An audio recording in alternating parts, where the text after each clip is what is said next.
Dans la plupart des logiciels de CAO, il existe un type de fichier relatif aux pièces, aux ensembles et aux mises en plan.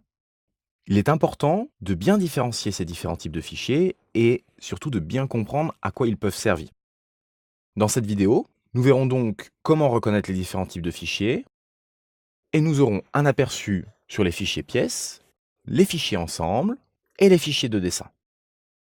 Tout d'abord, commençons avec les fichiers pièces.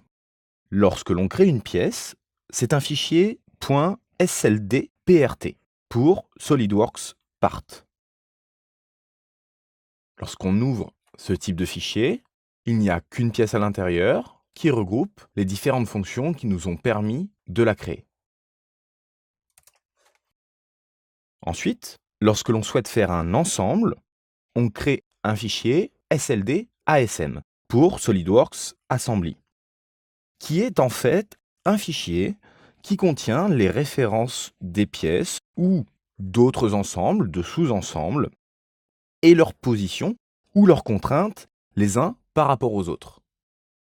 Par exemple, dans ce cas, dans mon arborescence, j'ai deux sous-ensembles qui contiennent chacun plusieurs pièces, chacune des pièces étant positionnées les unes par rapport aux autres grâce à des contraintes.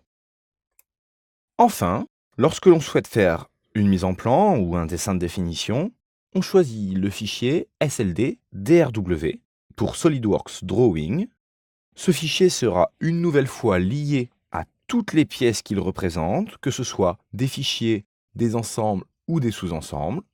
Et c'est cela qui lui permettra de conserver toujours les mises à jour et de toujours être une représentation exacte de vos modèles, de vos pièces ou de vos ensembles.